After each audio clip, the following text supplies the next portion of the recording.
Hi, I am Mumuksh Tayal and I will be taking this course on deep learning tools for edge devices.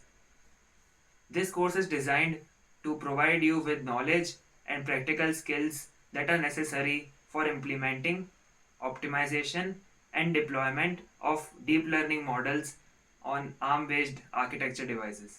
The rapid advancement of artificial intelligence and machine learning has transformed numerous industries, from healthcare to autonomous systems.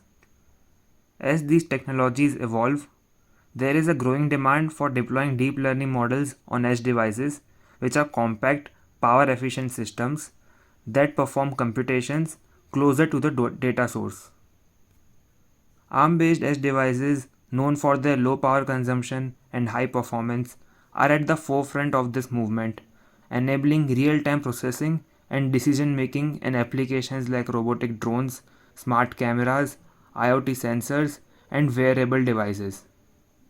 Throughout this course, you will gain hands on experience in deploying efficient deep learning solutions on ARM based edge devices, positioning you at the cutting edge of AI innovation.